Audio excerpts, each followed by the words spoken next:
یہ بات چونکہ قرآن میں آئی ہے، اس کو یقین کے درجے پہ جا کے سمجھیے۔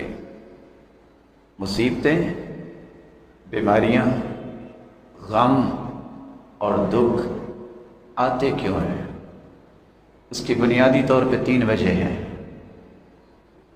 مت کہیے فلاں کی وجہ سے، فلاں کی وجہ سے، فلاں نے یوں کیا، فلاں نے یوں کیا، نہیں۔ قرآن مجید نے اس کے 3 سبب بیان کیے ہیں، اس کو سمجھیے۔ سب سے پہلا سبب، انسان کے اپنے ہاتھوں کی کمائی انسان کے سامنے آتی ہے۔ اللہ عز و جلال قرآن مجید میں فرماتے ہیں وَمَا أَصَابَكُم مِّن مُّصِيبَةٍ فَبِمَا كَسَبَتْ أَيْدِيكُمْ وَيَعْفُو عَن كَثِيرٍ۔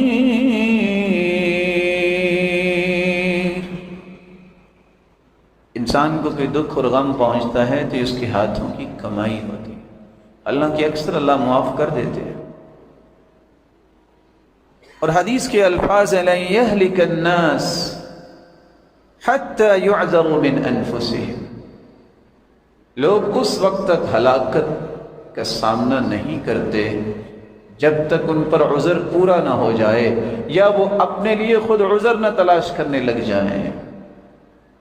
اللہ عز و جلال جو ہم سے سرًا وعلانیہ، چاہتے نہ چاہتے کوئی بھی گناہ آج تک ہوا، مالک الملک اسے معاف کر دے، درگزر فرمائے۔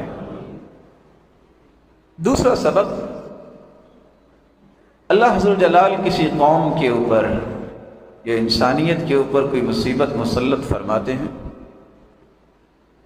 تو اس لیے فرماتے ہیں کہ یہ اللہ کا فیصلہ ہو چکا ہے اور اس کو نافذ کرنا ہے۔ قرآن مجید میں اللہ عز و جلال نے اس فیصلے کا تذکرہ کیا ہے ما اصاب من مصیبت الا باذن اللہ ومن یؤمن باللہ یہد قلبہ واللہ بکل شیء علیم۔ کوئی بھی دنیا میں مصیبت آتی ہے تو اللہ کے حکم سے آتی ہے، اس کی مرضی سے آتی ہے۔ اور آتی کیوں ہے؟ کیا اللہ عز و جلال اس حکم کے ساتھ چاہتے ہیں؟ وہ چاہتے یہ ہیں کہ چھوٹی چھوٹی بیماریاں، مصیبتیں اور دکھ اس کی وجہ سے اپنے پیاروں کی زندگی کے سارے گناہوں کو صاف کر دیں۔ ما يصيب المسلم من نصب ولا وصب ولا هم ولا حزن ولا غم حتى الشوكة يشاكها إلا كفر الله بها من خطاياه۔ تھکاوٹ ہو، غم ہو، فکر ہو، آزمائش ہو، کوئی بھی بیماری ہو، صحیح بخاری اور صحیح مسلم کی روایت بتا رہی ہے اس وجہ سے اللہ ذوالجلال اس کے گناہوں کو معاف کر دیتے ہیں۔ بلکہ حدیث کے الفاظ ہیں اگر وہ صحت مند ہو جائے، جب پہلا قدم زمین پہ رکھتا ہے ما علیہ خطیئہ، اس پہ کوئی گناہ باقی نہیں رہتا۔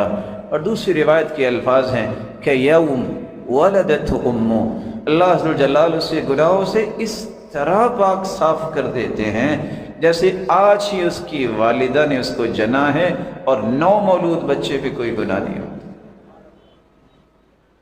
تیسرا سبب جو اللہ عز و جلال نے قرآن مجید میں بیان کیا ہے ما اصاب من مصیبت فی الارض ولا فی انفسکم إلا في كتاب من قبل أن نبرأها إن ذلك على الله يسير۔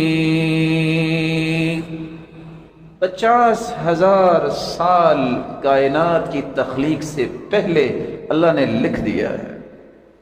یہ فلاں فلاں پہ مصیبت اور دکھ میں ڈالوں گا، کیوں؟ اس لیے حدیث نے اس کی وضاحت کر دی. وجہ کیا ہے؟ ان الرجل ليكون له عند الله المنزلة فما يبلغها العمل فما يزال الله يبتليه بما يكره حتى يبلغه إياها. اللہ نے اپنے بندے کا درجہ جنت میں بہت بلند لکھ دیا ہے، لیکن اس کے اعمال اس درجے تک پہنچنے کے لیے کافی نہیں ہو رہے. تو اللہ یہ چھوٹی چھوٹی مصیبتیں اور بیماریاں اور دکھ دے کے اللہ اپنے اس پیارے بندے کو جنت کے اس اعلیٰ درجے تک پہنچانا چاہتا.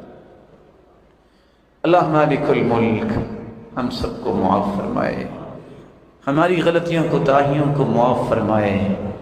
اور ہم کمزور لوگ ہیں، وہ بغیر کسی آزمائش میں ڈالے بھی تو معاف کر سکتا ہے، اس نے کسی سے مشورہ تو نہیں کرنا.